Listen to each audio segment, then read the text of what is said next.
البتہ پھر اتنا کہا کہ یا رسول اللہ ہر نبی کا کوئی معجزہ ہوتا ہے تو آپ کا معجزہ کیا ہے؟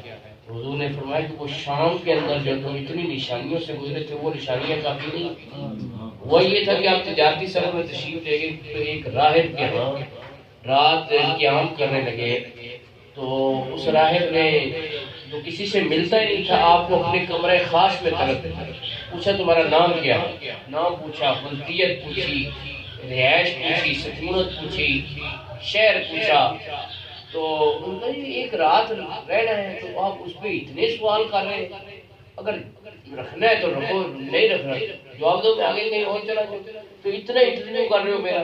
تو اس نے کہا کہ مجھے اجازت دو کہ میں تمہیں امیر المومنین ابو بکر صدیق اکبر کہہ کے سبحان اللہ۔ اب آپ نے اور گلا کیا کہ اب نام وہ لے رہے ہو جو میرے والدین نے رکھا ہی نہیں، وہ اس نام سے مجھے پکار رہے ہیں، یہ کیا سبب ہے؟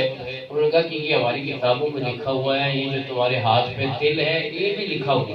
اللہ سبحان اللہ، ایمان کون لائے گا زندگی میں، ان کا وزیر کون ہوگا، پردہ فرمانے کے بعد ان کا پہلا خلیفہ کون ہوگا، وہ تم ہوگے۔ تو جب حضرت ابوبکر صدیق نے مکہ پاک میں نشانی پوچھی تو حضور نے فرمایا اتنی نشانیوں سے جو گزر کر آئے تو اور نشانی کیا تھی؟ آپ کا دل مطمئن ہو گیا کہ وہ نبی جو مکے میں بیٹھ کر شام میں پیش آنا والا واقعہ بتا سکتا ہے ماضی میں جو ہوا تھا، تو وہ اللہ کا سچا نبی ہے۔ علم غیب مصطفیٰ کی برکت سے پہلا مسلمان دائرہ اسلام میں داخل ہوا، حضور کے علم غیب کی برکت سے۔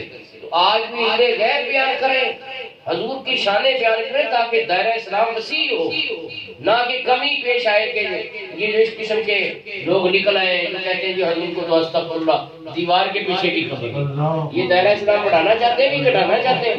ابوبکر صدیق اکبر تو علم غیب کی برکت سے دائرہ اسلام میں داخل ہوئے، تو دائرہ اسلام کو اگر وسیع کرنا ہے تو حضور کی شانیں بیان کریں، سرکار کی عظمتیں بیان کریں، آپ کی حکمتیں بیان کریں، آپ کے درجے بیان کریں، تب دائرہ اسلام وسیع ہوگا اور اسلام کی ترقی ہوگی۔ یہ میں نے نسخہ بتا دیا ہے، اور ان بدبختوں کو پتہ ہی نہیں ہے جو حضور کے ملال کا انکار کرتے ہیں، جلوس کا انکار کرتے ہیں، شانوں کا انکار کرتے ہیں، ان کو کیا خبر ہے کہ حضور کی شانیں بیان کر کے اسلام کی وسعت ہوگی۔ ہر دور میں عرض کر رہا ہوں کہ جب پہلے مسلمان ہوئے تو اللہ پاک نے سورۃ الزمر کی آیت نمبر 33 میں اس کا بھی ذکر کیا ہے، ارشاد ربانی سنیں، وَالَّذِي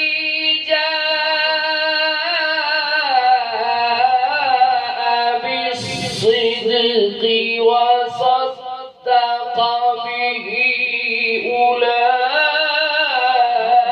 أولئك هم المتقون۔ سبحان اللہ، سبحان اللہ۔ اور جس نے اس سچ کی تصدیق کی یہی وہ لوگ ہیں جو پرہیزگار ہیں، یہی وہ لوگ ہیں جو پرہیزگار ہیں۔ اب سچ لانے والے کون ہیں اور سچ کی تصدیق کرنے والے کون ہیں، یہ مجھ سے نہ پوچھو، افتخار بھائی سے نہ پوچھو، خرم صاحب سے مت پوچھو، یہ اس سے پوچھو جو باب مدینۃ العلم ہے، جو شیر خدا ہے، جو مشکل کشا ہے، جو داماد مصطفیٰ ہے، جو امام الاولیاء ہے، یعنی علی المرتضیٰ ہے۔ ان سے پوچھو کہ اس آیت میں سچ لانے والے سے مراد کون ہے، سچ کی تصدیق کرنے والا کون ہے؟ تو آپ فرماتے ہیں مطلبی جا بالحق محمد وصدق به ابو بکر صدیق رضی اللہ عنہ، سچ لے کر تشریف لائے وہ محمد مصطفیٰ صلی اللہ علیہ وسلم ہیں، اور جنہوں نے اس سچ کی تصدیق کی وہ ابو بکر صدیق ہے۔ گلی گلی نگر نگر ابو بکر، ابو بکر، گلی نگر نگر ابو بکر، ابو بکر، نگر نگر ابو بکر، ابو بکر، مصطفیٰ کا ہم سفر ابو بکر، ابو بکر، لٹایا جس نے اپنا گھر، ابو بکر، ابو بکر، سب سے پہلے جس کا نمبر، ابو بکر، ابو بکر، تاجدار صداقت زندہ باد۔ جب کلمہ پڑھ لیا تو گھر میں نہیں بیٹھ کے چوٹ پر، بلکہ اپنے اسلام کا ڈنکی کی چوٹ پہ اعلان کیا۔ حالانکہ اس دور میں مسلمان جو ہو جاتا تھا اس کو کافر مارتے تھے، پیٹتے تھے، برا بھلا کہتے تھے، لیکن آپ نہ صرف ڈنکی کی چوٹ پہ اپنے اسلام کا اعلان کیا بلکہ اسلام کی دعوت شروع کر دی، اور اتنے مسلمان آپ نے کیے کہ کو تعداد کیا بیان کرے گا، صرف عشرہ مبشرہ، یعنی وہ 10 صحابی جن کو حضور نے ایٹ اے ٹائم جنت کی خوشخبری ایک ہی مجلس میں عنایت فرمائی، ان کو عشرہ مبشرہ کہتے ہیں، مگر نہ ہر صحابی جنتی ہے، بے شک ہر صحابی نبی جنتی جنتی ہر صحابی نبی جنتی جنتی نبی جنتی جنتی ہے، لیکن عشرہ مبشرہ جو 10 ہیں ان کا نام لے کر حضور نے فرمایا تھا کہ یہ 10 جنتی ہیں، ان 10 میں سے 6 ابو بکر صدیق کی دعوت کے مسئلہ۔ اللہ سبحان اللہ محنت دیکھیں، اسلام سے وابستگی دیکھیں، اسلام کی ترقی کے لیے آپ کی قربانیاں دیکھیں اور اسلام کے پھیلاؤ کے لیے آپ کی جو ہے وہ ایفرٹ دیکھیں۔ یہ 6 افراد جن میں جناب حضرت ابو عبیدہ بن الجراح شامل ہیں، عبد الرحمن ابن عوف شامل ہیں، سعید بن زید شامل ہیں، زبیر ابن العوام شامل ہیں، طلحہ بن عبید اللہ شامل ہیں، اور تیسرے خلیفہ راشد حضرت عثمان غنی سبحان اللہ سبحان اللہ یہ کلمہ پڑھا دیا، ٹھیک ہے اچھی بات ہے، لیکن آپ اس کو بڑا چڑھا کر بیان کر رہے ہیں، تو ذرا سنیں اس کی فضیلت کہ جو کلمہ پڑھائے کسی کو ساری عمر جو نیکیاں کرے گا اس کا ثواب اس مسلمان کو تو حاصل ہوگا، لیکن جس نے کلمہ پڑھایا ہے اس کو اس کی نیکیوں کا ثواب ہے۔ اللہ اب آپ باقی 5 تو بالفرض نام یاد نہ رہے، حضرت عثمان کا نام تو یاد رہے گا، ان ایک کی نیکیاں دیکھ لیں کہاں پر پہنچی ہوئی ہیں، اس کا ثواب حضرت عثمان کو تو ملے گا ہی ملے گا، حضرت ابو بکر صدیق اکبر کو بھی ملے گا۔ سبحان اللہ یہ کلمہ آپ نے پڑھایا ہے جی، اللہ ابھی آپ نے سنا کہ جو مسلمان ہوتے تھے ان کو مارتے تھے، پیٹتے تھے، ٹارچر کرتے تھے، تو خاص طور پہ غلام جو تھے ان پر بڑی سختی ہوتی تھی کہ ہمارے نوکر ہمارے دین چھوڑ دیے تم نے۔ ان میں 7 غلام ایسے ہیں جو حضرت ابو بکر صدیق اکبر نے اپنے پاکیزہ مال سے خرید کر آزاد کر دیا۔ سبحان اللہ اپنے پاس بھی نہیں رکھا کہ چلو ان سے صرف تشدد سے بچا لوں تو میرے نوکر بن جائے، میرے خادم بن جائے، اپنے پاس بھی رکھ سکتے۔ خریدا جو تھا تو کہتے یار تمہارا یہی تعاون بڑا ہے کہ میں نے تمہیں کافروں سے آزاد کرا کے اپنے پاس لے آیا، لیکن نہیں، نیکی کا خلوص دیکھو، اللہ کی خوشنودی کی نیت خالص دیکھو کیسی ہے کہ اپنے پاس بھی نہیں رکھا، یہ لالچ نہیں کیا چلو میرے غلام زیادہ ہو جائیں گے، کہا نہیں، رب کے نام پر میں ان کو آزاد کر رہا ہوں تو پھر اپنے پاس کیوں رکھوں، ان کو اسلام کے لیے مکمل۔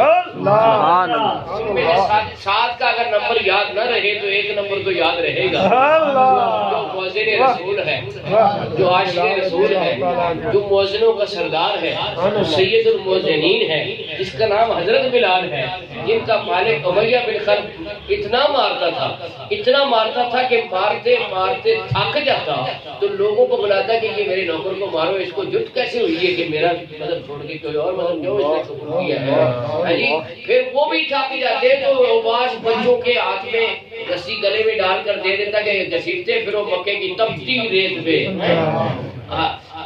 کہنا تپتی ریت تے کلمہ پڑھیا، تپتی ریت تے کلمہ پڑھیا، بلال نہ کفر تے ظلم تو ڈریا، ایویں عشق نہ ملدا سو اللہ بھی مدنی آقا۔ عاشق رسول کے لانا تو آسان ہے نا جی، آج لوگوں نے اس پر بحث کرتے ہیں کہ مسجد میں ذکر کرنا چاہیے، اونچا کہ نہیں کرنا چاہیے۔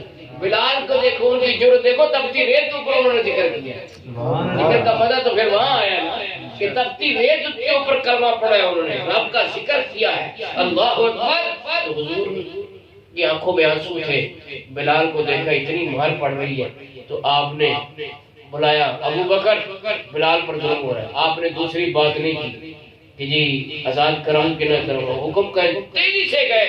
صحابہ کرام کہتے ہیں کہ جس تیزی سے ابو بکر صدیق اکبر گئے تھے ہم نے کہا یہ آئیں گے تو ان کے ہاتھ میں بلال کا ہاتھ، بڑی تیزی سے وہاں امیہ بن خلف سے کہا جا کر ہاں بھئی میں بلال کو خریدنے آیا ہوں، کتنی قیمت؟ اس نے کہا 5 اوقیے سونا، 5 اوقیے بنتا ہے 32 تولے سونا۔ آپ نے وہ قیمت پکڑائی اور بلال حبشی کا ہاتھ پکڑا، اور جب جانے لگے تو امیہ بن خلف نے آواز دے کر روکا اور کہا ابو بکر میں نے تو سنا تھا تو بڑا تجربے کار تاجر ہے، بڑا سمجھدار بزنس مین ہے، لیکن آج تو میں حیران ہو گیا ہوں کہ تو نے حبشی غلام کی اتنی منہ مانگی قیمت دے دی ہے، تو نے کوئی بارگیننگ نہیں کی، تو نے کوئی سودا بازی نہیں کی، تو نے کمی بھی نہیں کرائی سودے میں، جو ہم نے مانگا وہ تم نے دے دیا، یہ تمہاری تو سمجھداری کی علامت نہیں ہے، ہم تو سمجھتے تھے تو بڑا کامیاب بزنس مین ہے۔ لیکن آپ نے حضرت ابو بکر صدیق مسکرائے فرمایا تم نے 5 اوقیے سونا مانگا ہے، تمہیں پتہ ہی نہیں بلال کتنا مہنگا ہے، اگر تم 100 اوقیے سونا مانگتے میں نے وہ بھی سبحان اللہ سبحان اللہ۔ وہ ایک کہاوت تھی قدرے جوہر جو جوہری جانتا ہے، عام آدمی تو اوپر سمجھتا ہے پتھر ہے، ہاں جی، تو وہ عام آدمی تھے نا، حضرت ابو بکر صدیق جانتے تھے کہ بلال کی قیمت کتنی ہے، ان کا 100 یہ مانگتے تو میں نے وہ بھی دے دینا تھا۔ تو کافر ہوتے ہیں نا، بڑے ہی کمینی طبیعت کے مالک ہوتے ہیں، تو کہیں گے دیکھو جی منہ مانگی قیمت، ابو بکر صدیق نے اپنے پیسے دیا، تمہارے سے کچھ اللہ کیے، مانگا ہے کوئی اس نے تم سے فنڈ، اس نے اپنی جیب سے دیے، تم ایسے ہی چیمے گوئیاں کر رہے ہو، ایسے ہی کانا پھوسی کر رہے ہو، سرگوشیاں کر رہے ہو، ہائے منہ مانگی قیمت پر ابو بکر نے خرید لیا بلال کو، اور اپنے پاس بھی نہیں رکھا، اپنی نوکری میں نہیں رکھا، خرید کر آزاد کر دیا ہے، یہ کیوں کیا ہے؟ کہا یہ آج تک کوئی کر ہی نہیں سکتا، لازماً بلال کا اس پر کوئی احسان ہے، یہ اس کے خاندان والوں کے ساتھ کوئی نیکی کی ہوگی بلال نے، اس کا بدلہ اتارنے کے لیے ابو بکر نے منہ مانگی قیمت دے دی ہے۔ یہ چیمے گوئیاں کر رہے، حالانکہ اپریشیٹ کرتے، کافروں کی طبیعت بڑی خراب ہوتی ہے، یہ جو تنقید کرنا کافروں کی صفت ہے، کریٹیسائز ہی کرتے رہنا، وہ تحسین بھی کر لیا کرو، کوئی تعریف کے بول بھی منہ سے نکال لیا کرو، لیکن کافروں کی عادت کیا ہوتی ہے؟ کریٹیسائز کرنا۔ تو بریکنگ نیوز بن گئی اس دن مکے پاک کی کہ بلال کو منہ مانگی قیمت پر خرید کر ابو بکر صدیق نے اپنی نوکری میں بھی نہیں رکھا، خرید کر آزاد کر دیا، یہ بندہ آج تک کوئی کر ہی نہیں سکتا، کسی میں یہ ضرورت ہی نہیں کہ ایسا کام کرے۔ تو بلال نے لازماً ان کے گھر والوں سے کوئی نیکی کی ہے یا اس کے ساتھ کوئی نیکی کی ہے، تو اس کا بدلہ اتارنے کے لیے ابو بکر نے منہ مانگی قیمت پر بلال کو خرید کر آزاد کر دیا ہے۔ تو جواب حضور نے نہیں دیا، اس اعتراض کا جواب ابو بکر صدیق نے نہیں دیا، اس اعتراض کا جواب حضرت بلال نے نہیں دیا، بلکہ اللہ پاک نے۔ اللہ کہاں پر دیا؟ 30ویں سپارے میں دیا۔ کہاں پر دیا؟ سورۃ اللیل میں دیا۔ اور قرآن پاک کی آیتیں سنو، یہ شاعر کا شعر نہیں ہے، یہ اخبار کی خبر نہیں، یہ اللہ کا قرآن سنو 30ویں پارے سے۔ اللہ نے جواب دیا، یہی بات کافی کہ اللہ نے جواب دیا۔ اللہ نے جواب دیا وَسَيُجَنَّبُهَا الْأَتْقَى، جہنم سے بہت دور رکھا جائے گا سب سے بڑا پرہیزگار۔ سبحان اللہ۔ وہاں سورۃ زمر میں کہا تھا متقون، یہاں پر کہا اتقا، سب سے بڑا پرہیزگار۔ ہم سب سے بڑے پرہیزگار ہیں اس امت کے۔ پرہیزگاری کا عالم یہ ہے، ابھی میں آگے چلوں گا، کہ زمانہ جاہلیت میں آپ نے کبھی شراب نہیں پی، حالانکہ شراب عرب کے معاشرے میں پانی کی طرح پی جاتی تھی، لیکن آپ نے کبھی شراب کو منہ نہیں لگایا۔ ابھی اسلام نے بعد میں بتانا ہے کہ ہر برائی کی جڑ شراب ہے، ام الخبائث ہے، اسلام بعد میں بتائے گا۔ لیکن ابو بکر صدیق اکبر کی طینت اور طبیعت اتنی پاک ہے کہ 38 سال زمانہ جاہلیت میں گزرا، 38 سال کی عمر میں اسلام قبول کیا، 38 ایئرز کبھی شراب کو منہ نہیں لگایا۔ اور عرب کے معاشرے میں زناکاری اور بدکاری پہ فخر کیا جاتا تھا، اس دور کا عربی کلامہ پڑھے شاید اس پہ فخر کرتے ہیں، لیکن اس معاشرے میں رہتے ہوئے اسلام ابھی بعد میں بتائے گا کہ شادی شدہ اگر زنا کرے تو اس کو سنسار کرو، غیر شادی شدہ کرے تو 100 کوڑے مارو، یہ اسلام ابھی بعد میں بتائے گا۔ لیکن ابو بکر صدیق اکبر نے اسلام سے پہلے بھی کبھی بدکاری اللہ سبحان اللہ۔ اس مکے کا سرکاری مذہب تھا، این سین حرم میں 360 بت گڑے ہوئے تھے، سب اس کو ماتھا ٹیکتے تھے، لیکن 38 سال کی عمر تک حضرت ابو بکر صدیق کا ماتھا کسی بت کے سامنے جھکا ہی نہیں۔ اور وہ سب سے بڑا پرہیزگار ہے۔ وَسَيُجَنَّبُهَا الْأَتْقَى، جہنم سے بہت دور رکھا جائے گا سب سے بڑا پرہیزگار۔ الَّذِي يُؤْتِي مَالَهُ يَتَزَكَّى، جو اپنا مال اس لیے دیتا ہے تاکہ پاک ہو جائے، سبحان اللہ، پاک ہو جائے۔ وَمَا لِأَحَدٍ عِندَهُ مِن نِعْمَةٍ تُجْزَىٰ، اس پہ کسی کا احسان نہیں ہے، اس پہ کسی کا احسان نہیں ہے جس کا اس نے بدلہ دینا ہو۔ کیا ہے پھر؟ کہا إِلَّا ابْتِغَاءَ وَجْهِ رَبِّهِ الْأَعْلَىٰ، سوائے اس کے کہ وہ رب اعلیٰ کی رضا چاہتا ہے، اپنے رب اعلیٰ کی خوشی چاہتا ہے، رب کی خوشنودی کے لیے وہ یہ کام کرتا ہے۔ وَلَسَوْفَ يَرْضَىٰ، ان قریب وہ راضی ہو جائے گا۔ یہ شان ابو بکر صدیق قرآن کریم میں بیان کی۔ اتقا کہتے، اتقا کیا کہا؟ اتقا، اتقا، اتقا بولیں گے تو آپ کو یاد ہو جائے۔ دوسرا فائدہ یہ ہوگا 4 حرف ہے اس میں، 40 نہیں۔ اللہ سبحان اللہ۔ کتنے نے کیے؟ 10، تو یہ 4 حرف ہے۔ اتقا کیا ہے؟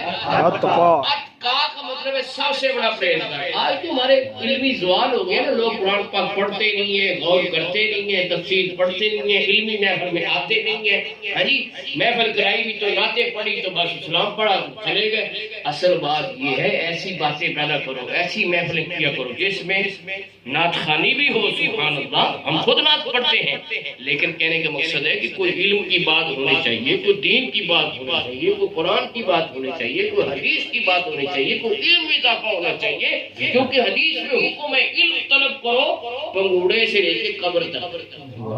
اطلب العلم من المہد الی اللحد، تو اس پہ عمل ہونا چاہیے۔ تو میرے دوستوں میں کہہ رہا تھا کہ ہمیں پتہ ہی نہیں ہے کہ اعلیٰ حضرت امام اہل سنت مولانا شاہ احمد رضا اتنے بڑے مفسر قرآن، اتنے بڑے مترجم قرآن، اتنے بڑے محقق قرآن، اتنے بڑے مفسر قرآن کہ اس ایک لفظ اتقا کی تفسیر جو ابھی میں نے آپ سے کہہ رہا ہے اتقا، اس کی تفسیر میں انہوں نے سینکڑوں صفحوں کی عربی میں کتاب لکھی۔ اللہ سبحان اللہ۔ الزلال العنقا من بحر سبقت الاتقا، اس کا پھر اردو ترجمہ کیا ہے ان کے پڑھ پوتے تاج الشریعہ مفتی اختر رضا۔ سبحان اللہ، ماشاءاللہ۔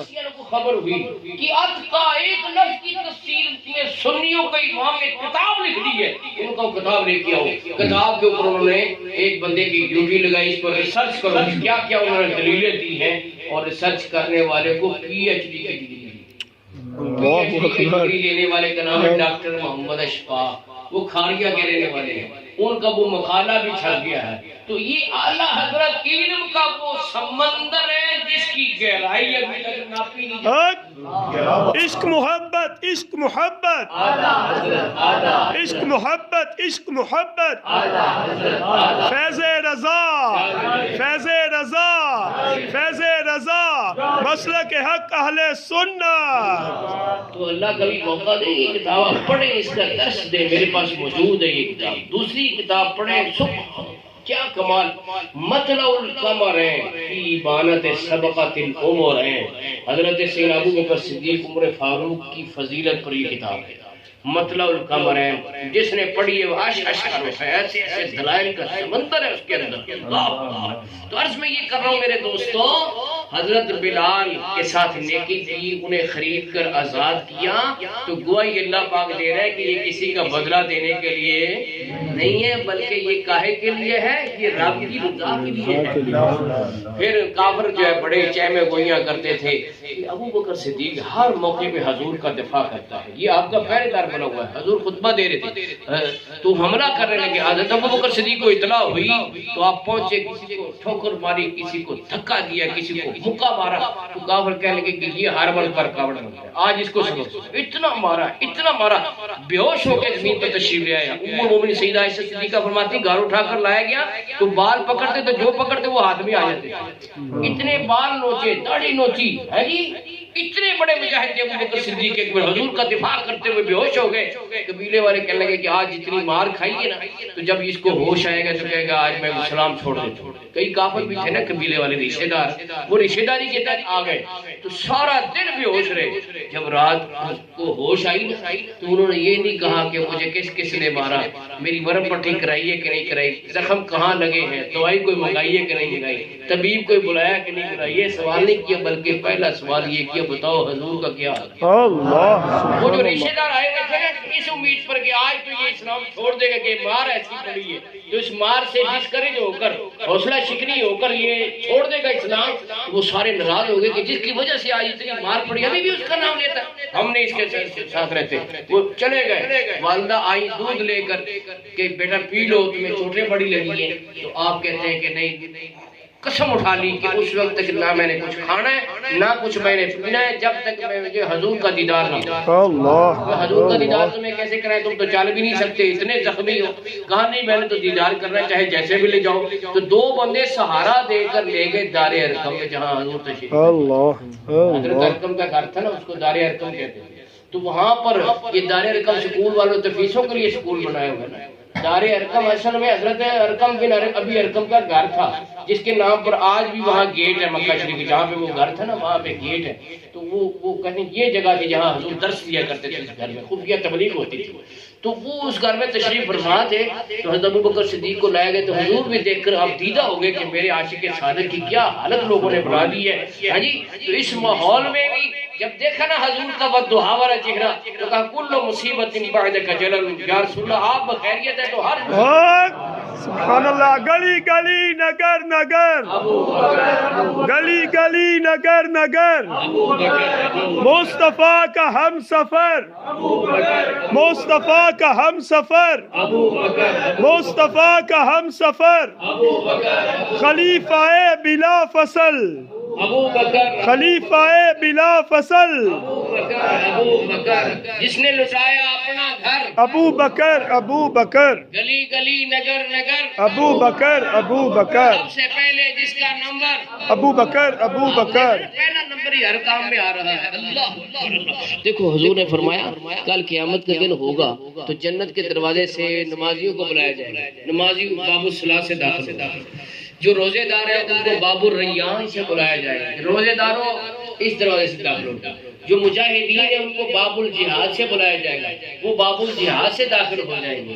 جو غصے پہ صبر کرنے والے ہیں اور معاف کرنے والے ہیں وہ باب القاسمین والعافین سے داخل ہو جائیں گے. اس طرح 8 دروازوں سے مختلف لوگ داخل ہوں گے. حضرت ابوبکر صدیق نے عرض کی یا رسول اللہ کوئی ایسا خوش نصیب بھی ہے جسے 8 دروازوں سے بلایا جائے.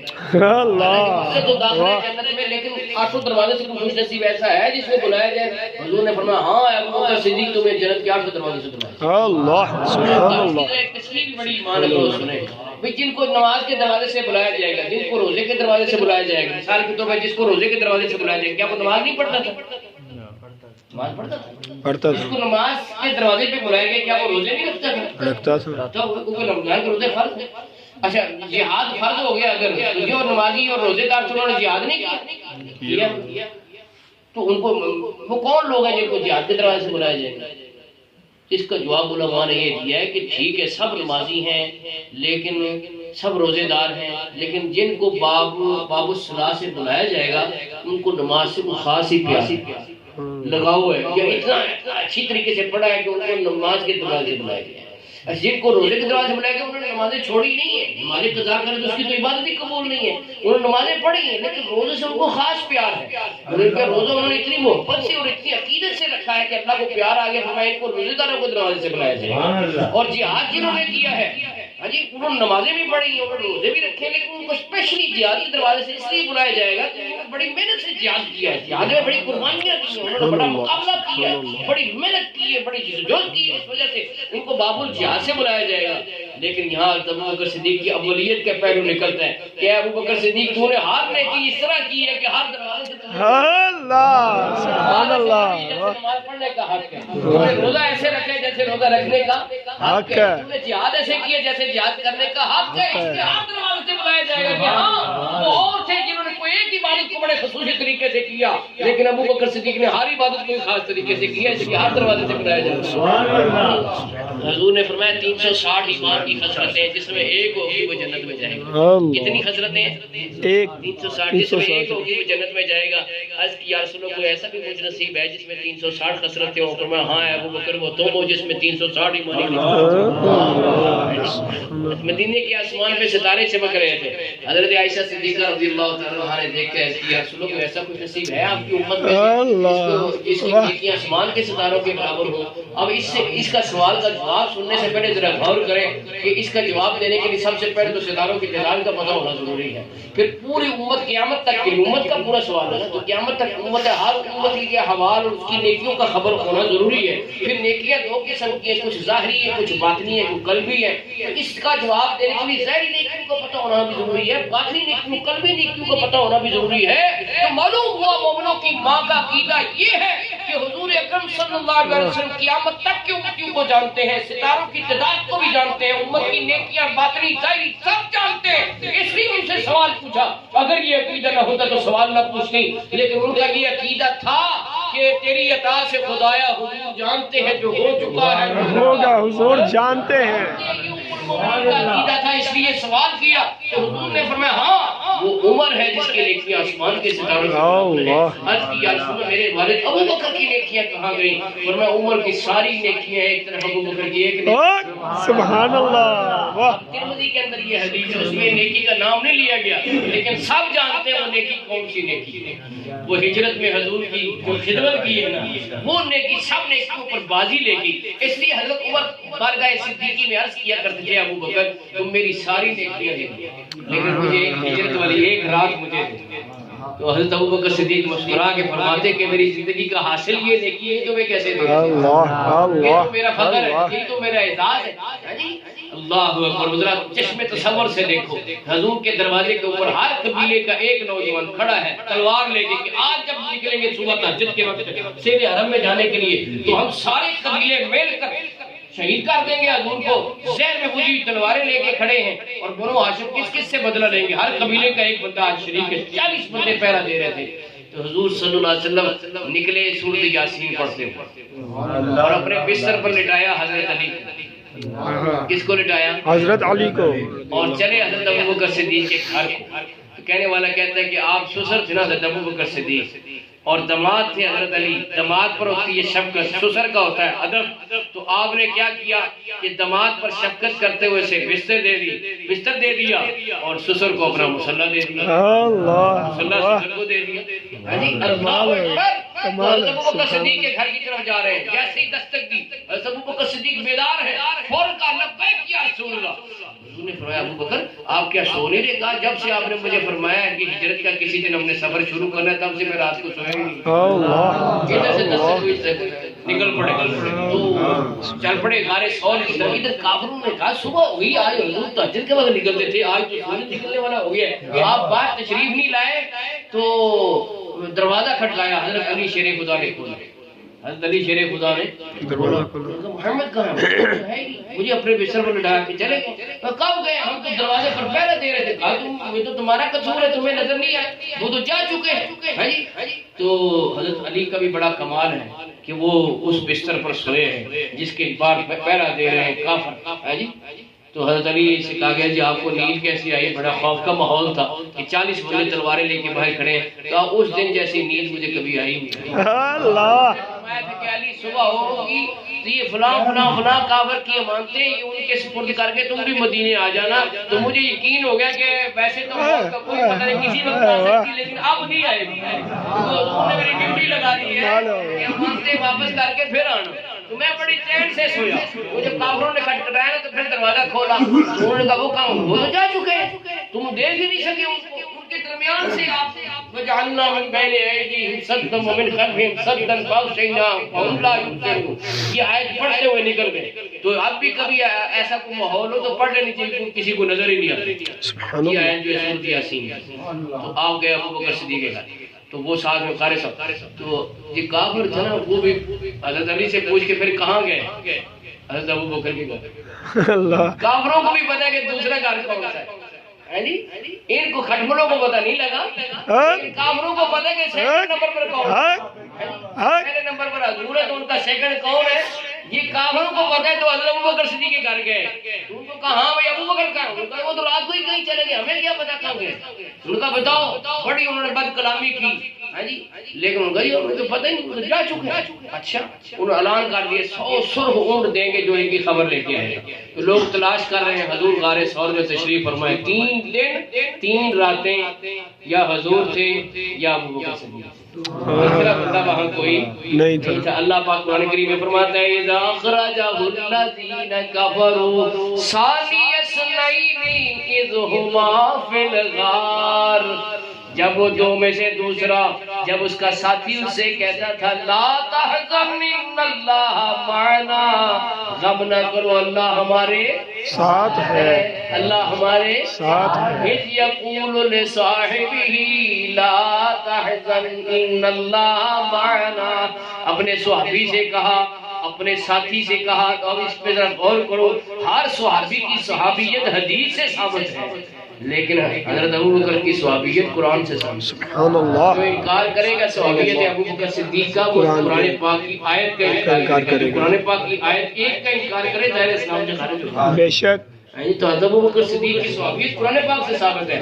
پھر دیکھو حضرت موسیٰ علیہ السلام نے بنی اسرائیل کو تسلی دی تو کہا ان معی ربی، تم گھبراؤ نا، رب میرے ساتھ ہے.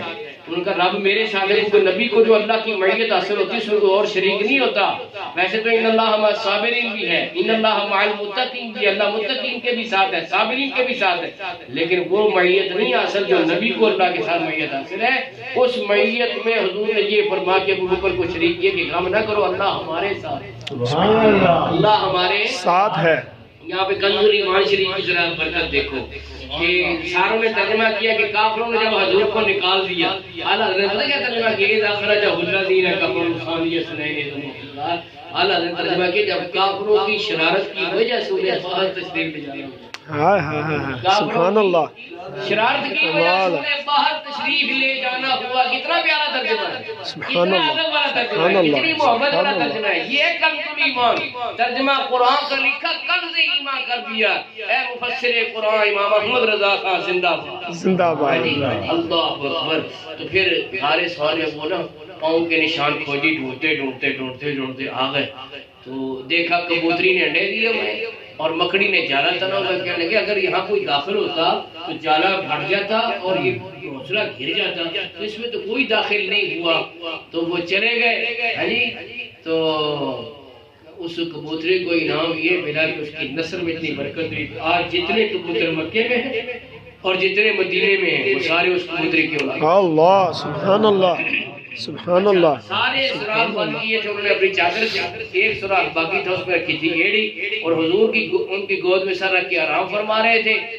تو سانپ نے ڈسا تو بہت ڈسا، لیکن آپ نے حرکت نہیں کی. الفاظ ہیں سیرت کی کتابوں کے لم یتحرک، حضرت ابوبکر صدیق نے حرکت نہیں کی. کیوں؟ حضور کی نیند میں خلل ہے، آپ کے آرام میں خلل ہے. لیکن آنکھیں چولی کھا جاتی ہیں، آنکھیں جب برداشت کرتی ہیں تکلیف تو آنکھوں سے نکلے آنسو. انہوں نے چہرہ مصطفیٰ کو چوما، حضور بیدار ہوئے. فرمایا ابوبکر کس بات نے تمہیں رلایا؟ عرض کی یا رسول اللہ لو دیکھ تم مجھے سامنے ڈس لیا ہے. حضور نے فرمایا ایڑی ادھر کرو. ایڑی سامنے کی تو آپ نے دعا پہ سبحان اللہ. ہماری تھوک میں کرونا، ہماری تھوک میں ڈینگی، ہمارے تھوک میں ٹی بی، ہماری تھوک میں وائرس، ہماری تھوک میں بیکٹیریا. حضور کا دعا پہ دہن پاک شفائی. اللہ بے شک بے شک بے شک. اللہ اکبر یا رسول اللہ یا ولی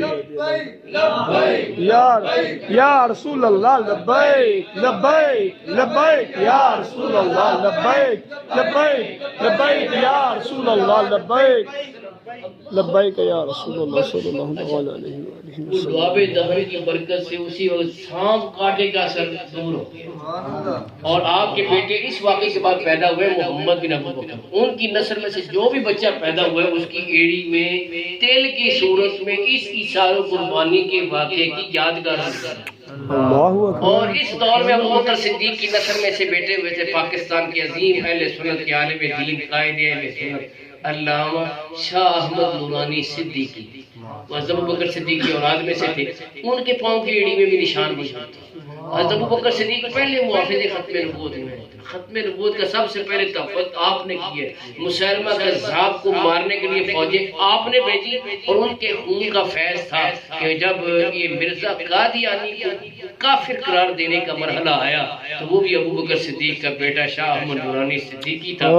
ڈٹ گیا اور اس وقت تک چین کا سانس نہیں لیا جب تک کہ پاکستان کی قانون میں لکھوا نہیں لیا کہ قادیانی اور جو بھی حضور کی ختم نبوت کے انکار کرے وہ کچھ اور تو ہو سکتا ہے، مسلمان نہیں ہو سکتا. تو حضرات میں یہ عرض کر رہا ہوں کہ پھر وہاں غار ثور سے نکلے چلے کافر ڈھونڈتے پھر رہے. تو ابوبکر صدیق کبھی آگے چلتے کبھی دائیں کبھی بائیں کبھی آگے کبھی پیچھے. اے ابوبکر ایسے کیوں کر رہے ہو؟ عرض کیا رسول جب خیالات دشمن سامنے سے آئے گا تو آگے چلتا ہوں، جب خیالات دشمن پیچھے سے آئے گا تو پیچھے چلتا ہوں، جب خیالات دائیں سے آئے گا دائیں چلتا ہوں، جب خیالات بائیں سے آئے گا تو بائیں چلتا ہوں تاکہ پہلے میں آپ پر قربان ہوں. اللہ اکبر. اللہ اعلیٰ حضرت مجد میں آگے کہتے ہیں مولا علی کے غاری تیری نیند پر نماز اور وہ بھی اثر سب سے جو اعلیٰ خطر کی ہے. صدیق بلکہ غار میں جان اس پہ دے چکے اور حفظ جان تو جان فروز غرر کی ہے اس پہ دے چکے سے مراد حضور کی نیند ہے. نیند پہ جان دی ہے انہوں نے. صدیق بلکہ غار میں جان اس پہ دے چکے، اور حفظ جان تو جان فروز غرر کی ہے، ہاں تو نے ان کو جان انہیں پھیر دی نماز پر، وہ تو کر چکے تھے جو کرنی بشر کی ہے۔ ثابت ہوا کہ جملہ فرائض ضرور ہے، اصل الرسول اصل الرسول اصل الرسول بندگی اس تاج ور کی ہے۔ تو حضرات میں یہ عرض کر رہا ہوں کہ حضرت ابوبکر صدیق جب پہنچے نا قباء میں، قباء کے حضرت ابوبکر صدیق کی داڑھی سفید ہو گئی، حالانکہ عمر میں حضور سے 2 سال چھوٹے تھے، سرکار دو عالم صلی اللہ علیہ وسلم کی داڑھی مبارک بھی کالی تھی، زلفیں بھی کالی تھی، ملا کے ٹوٹل جو بال آخری عمر میں بھی آئے نا سفید، وہ ٹوٹل 18 بال، ایک روایت میں 17 بال ہیں جی۔ صحابہ کرام کے قربان کے انہوں نے حضور کے سفید بال بھی گنے تھے، یہ کتنے ہیں؟ حضرت ابوبکر صدیق نے مہندی اور قطم کا رنگ کیا ہوتا ہے، مہندی کے ساتھ قطم اس لیے ملاتے ہیں وہ سرخی مائل سیاہ ہو جاتی ہے، تو وہ اس وجہ سے لوگ کہتے ہیں یہی اللہ کے نبی ہوتے ہیں، تو وہ آگے پہلے حضرت ابوبکر صدیق کو ملنا شروع ہے، ان کے ہاتھ چومنا شروع ہوئے ہیں۔ حضرت ابوبکر صدیق سمجھ گئے کہ میری سفید داڑھی دیکھ کے لوگ سمجھ رہے ہیں کہ یہ اللہ کے نبی، کیونکہ اجنبی تھے نا، لوگوں نے دیکھا ہی نہیں تھا کہیں نے، تو وہ آگے چلا، تو آپ کھڑے ہو گئے اور آپ نے حضور کے سر مبارک کے اوپر چادر سے سایہ کر دیے تاکہ پتہ چل جائے آقا کون ہے، غلام کون ہے، خالق کون ہے، مخدوم کون ہے۔ پھر جب ہم مدینے کے پاس جانے لگے تو مدینے میں صحابہ کرام جلوس کی صورت میں حضور کا استقبال کرنے کے لیے کھڑے ہیں، اور مسلم شریف میں حدیث ہے تفرق الغلمان والخدم فی الطرق، بچے گلیوں میں پھیل گئے، جیسے 12 ربیع الاول کو نہیں پھیل جاتے ایسے گلیوں میں پھیل گئے، عورتیں چھتوں پہ چڑھ گئی، اور کیا نعرے لگا رہے ہیں؟ وہ نعرہ جو ہمارے لیے اجنبی نہیں بلکہ ہمارا نشان ہے، وہ نعرے لگاتے تھے ینادون یا محمد و یا رسول یا محمد یا محمد یا رسول اللہ۔ صحیح مسلم میں لکھا ہے صحابہ نے لگایا تھا مدینے کے گلی کوچوں میں نعرہ یا رسول اللہ۔ آپ بولے یا رسول اللہ یا رسول یا رسول اللہ یا رسول اللہ، ذرا ایک دفعہ اونچا بولے ہم یا رسول اللہ اور یا رسول اللہ یا رسول یا رسول اللہ۔ یہ موقع ہے صحابہ کی سنت پہ عمل کرنے کے، جو بیان ہو رہا ہے کہ صحابہ نے یہ لگایا تھا، یہ نعرہ صحابہ کرام کا ہے، یہ سنت ہے، بدعت نہیں ہے، یہ بیان کرنے کا مقصد ہے۔ بلکہ ابھی وہ جنگ یمامہ کا ذکر ہو رہا تھا کہ مسلمہ کذاب کے مقابلے میں فوجیں گئی، وہاں پر ایک اور معاملہ ہو گیا بڑا زبردست قسم کا، وہ یہ کہ مسلمہ کذاب کی فوجیں بھی اللہ اکبر کے نعرے لگے۔ یہ جھوٹا نبی بڑا ہوا تھا نا مسلمہ کذاب، اس کے نام کا حصہ ہے، بلکہ کذاب کا مطلب ہے پرلے درجے کا جھوٹا، کذاب تھا، تو اس کی فوجیں اللہ اکبر کے نعرے لگے، اللہ، تو مسلمانوں کو وہم ہو گیا یار اللہ اکبر، ہم بھی نعرہ لگا اللہ بھی نعرہ لگا، تو فرق کیا ہے؟ حضرت خالد بن ولید جب یہ صورتحال دیکھی، اللہ کی تلوار ہے سیف من سیوف اللہ، انہوں نے کہا مسلمانوں اپنا جو شعار ہے وہ نعرہ لگاؤ، جو تمہاری علامت ہے۔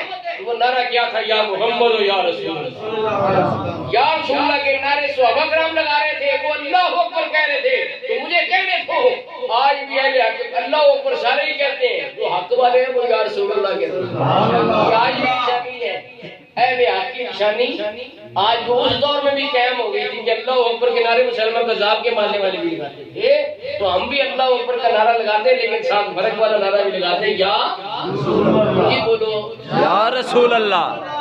کیا بیان کروں کیا چھوڑوں، یہ بڑا لمبا موضوع ہے، آج کا وقت بڑا مختصر ہے، تو میں اس کو بائنڈ اپ کرتے ہوئے چلتا ہوں آپ کی خلافت کا بیان کریں، یہ بھی بڑا ضروری ہے خلافت کا بیان۔ تو آپ خلافت کی منصب پر جب فائز ہو تو کئی لوگ ہوتے ہیں کانا پھوسی کرنے والے، ان کا کام ہی تبلیغ ڈالنے، کان بھرتے رہنے لوگوں کے خلاف، یہ بڑے چغل خور لوگ، بڑے گندے لوگ ہوتے ہیں۔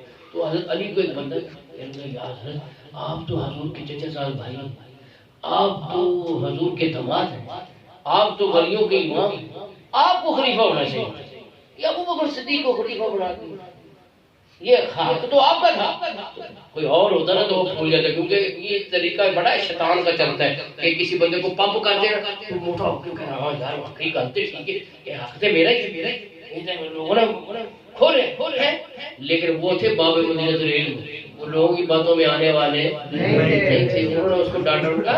بات سنو، میں حاضر تھا غیر نہیں تھا، یہ غائب تحقیق کی محمد علی و صدیق میں اعلیٰ حضرت نے یہ ارشاد نقل کیا ہے، آپ نے فرمایا میں وہاں پہ حاضر تھا جب حضور نے پردہ فرمایا، ان دنوں میں حاضر تھا غائب نہیں تھا، اور میں تندرست تھا، بیمار نہیں تھی، عذر کوئی نہیں تھا، تو حضور نے مجھے مصلی امامت پہ کھڑا نہیں کیا، ابو بکر صدیق کو کھڑا کیا۔ جی اب آگے نتیجہ کیا نکالا حضرت شیر خدا نے؟ سنو ذرا باب مجید دلیل کا نتیجہ۔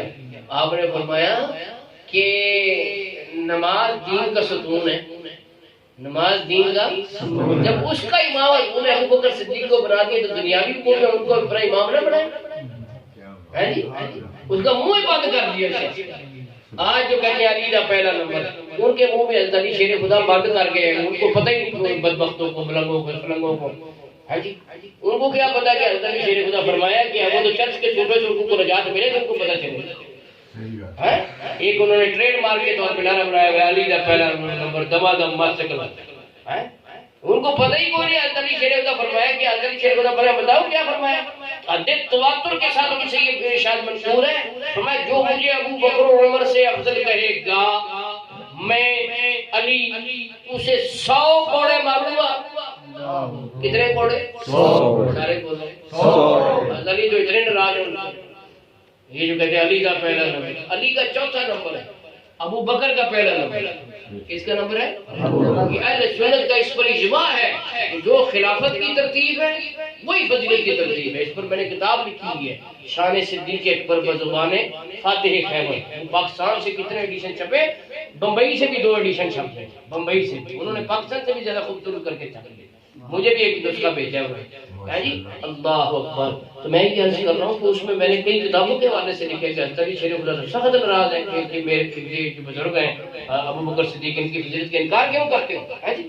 اچھا آپ خلافت کے مسئلے 17 نمازیں آپ نے حضور کی ظاہری حیات میں پڑھائی، جب سرکار علیل تھے آپ نے فرمایا مرو ابا بکر فلیصلی بنا، ابو بکر سے کون نماز پڑھے؟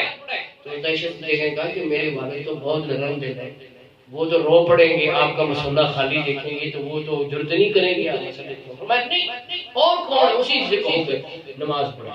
پیغام پہنچ گیا، لیکن صحابہ کرام نے بھی میٹنگ کی تو کہا کہ ابو بکر صدیق تو بہت رفیق القلب ہیں، تو بہت روئیں گے اس بات سے کہ حضور اب تشریف نہیں لا رہے، تو اپنے مسئلے کے اوپر ابو بکر صدیق کو مقرر کر دیے۔ تو طے ہوا کہ حضرت عمر کو کھڑا کرو، یہ کتابوں میں لکھا ہے۔ حضرت عمر کا چلو ٹھیک ہے، ان سے نہیں پڑھائی جاتی پھر میں پڑھا دیتا۔ تو حضرت عمر کا ایسے صحابہ کو پتہ ہے کہ دوسرے نمبر پر کون، تو میٹنگ کی ان کا حضرت عمر سے کہا کہ آپ پڑھائیں۔ حضرت عمر کہہ رہے ٹھیک ہے چلو، حضرت عمر کو صحیح نہیں پڑھا سکتے، عذر جو ہو گیا ان کو، چلو میں پڑھا دیتا ہوں۔ آپ کھڑے ہو کہا اللہ، آواز حضور کے حجرے میں گئی، حجرہ بھی تو ساتھ ہی نا ریاض الجنہ کے ساتھ، جب وہاں آواز گئی نا تو حضور نے فرمایا کہ ابو بکر کہاں ہے؟ آپ ناراض ہوئے، عرض کی وہ موجود ہیں، اور میں کہ کسی قوم کے لیے جائز نہیں ہے کہ ابو بکر کے ہوتے ہوئے کوئی اور مسلح امامت میں ابو بکر نماز پڑھے۔ پھر روایت میں لکھا ہے کہ وہ نماز بھی حضرت ابو بکر صدیق پڑھائی ہے، انہوں نے راضی میں نہیں، ابو بکر کے ہوتے ہوئے کوئی اور بھی مسلح امامت میں کھڑا نہیں ہو، اب حکم ہی ان کو ہے وہ پڑھائی۔ تو 17 نمازیں آپ نے پڑھی ہے جی۔ جو آخری نماز ہے پیر شریف کی صبح کی، وہ حضور نے آپ کی امامت میں پڑھی، علالت کی حالت میں آپ تشریف لائے اور سائیڈ پر بیٹھ کر نماز پڑھی حضرت ابو بکر صدیق کی اقتداء جی۔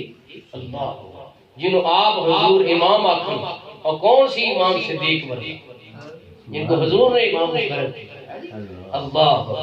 اور یہ جس مسجد کے امام مقرر ہوئے پتہ ہے اس کا نام کیا ہے؟ مسجد نبوی، مسجد نبوی۔ اس کی جب جگہ لینے لگے تھے نا تو یہ 2 یتیم بچوں کی جگہ تھی، حضور کو پسند آئی، فرمایا یہاں مسجد بنانی، مسجد نبوی جی۔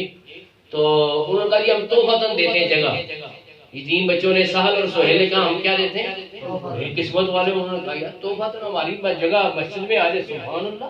آج کل کے لوگ تو نہیں تھے ڈر جاتے ہیں یار ہماری جگہ لوگوں کو پسند آ گئی مسجد کے لیے تو بچو اس سے، وہ تو بڑے پیارے صحابہ کرام، یہ 3 بچے تھے، لیکن سرکار بھی جانتے تھے کہ میرا طریقہ اسوہ حسنہ بننا ہے، کل کو کوئی دشمن یہ نہ کہے کہ یہ 3 بچے ڈر گئے کہ سارے مسلمان اکٹھے ہو گئے ہیں، جگہ ہماری پسند آ گئی اب دیتے ہی پڑیں گے جی۔ کہا نہیں ہم اس کی قیمت دیں گے، جو مارکیٹ ریٹ چل رہا ہے ہم اس کی قیمت دیں گے۔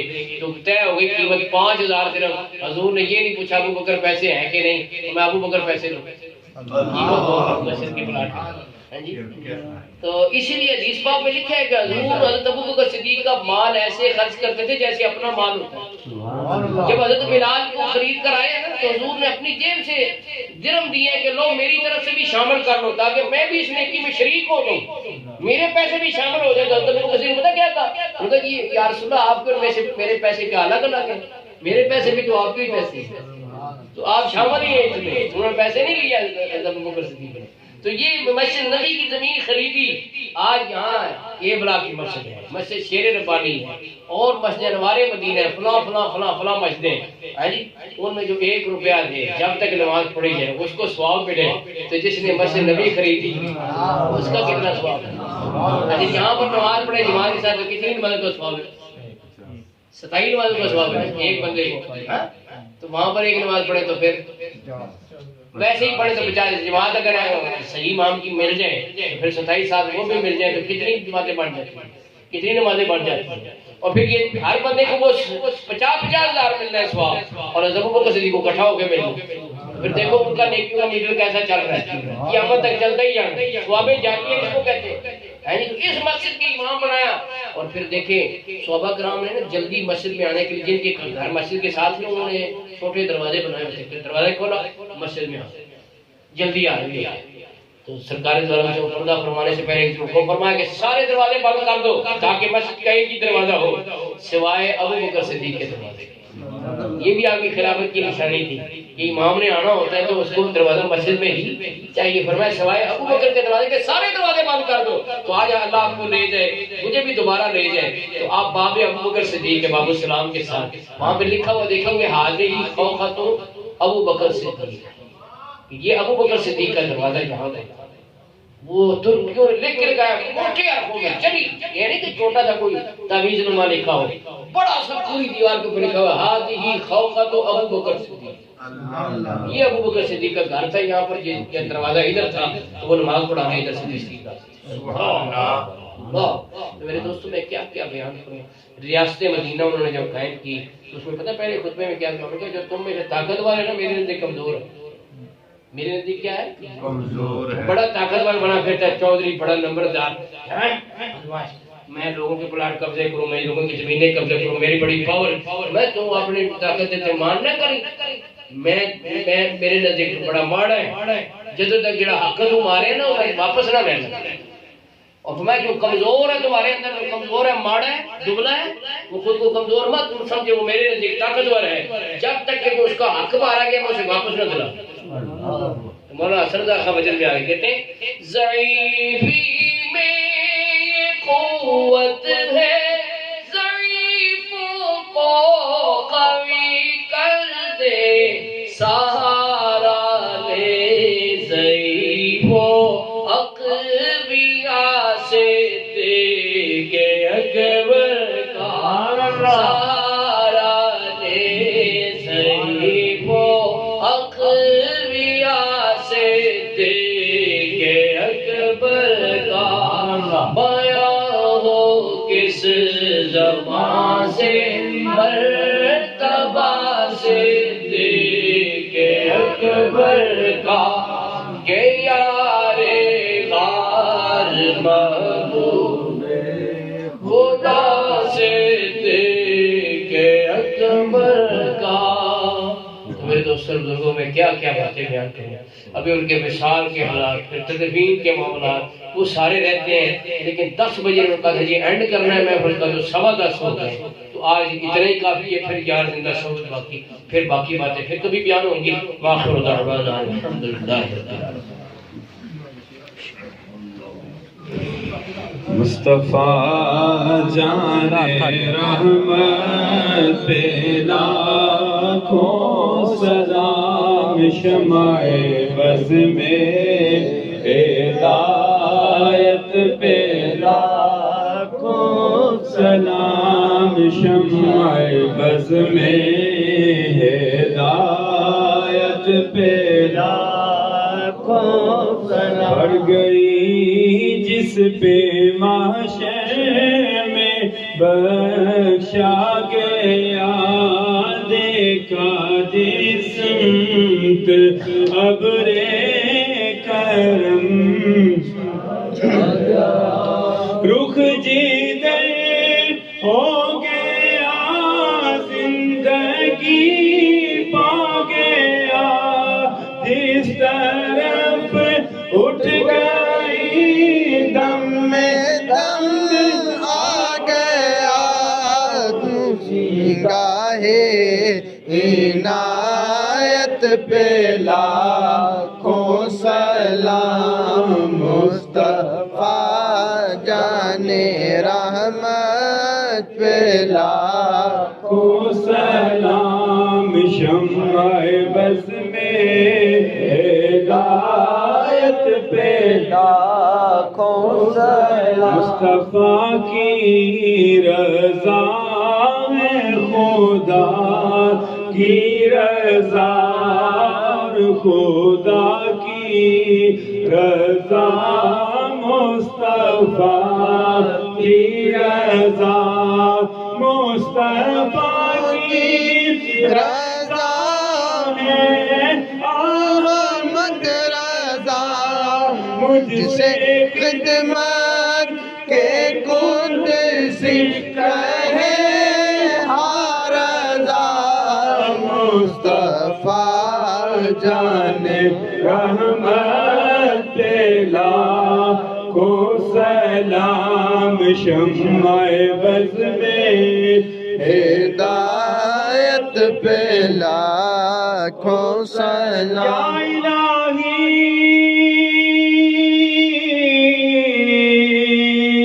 واسطہ ذکر رسول یہ سلام آج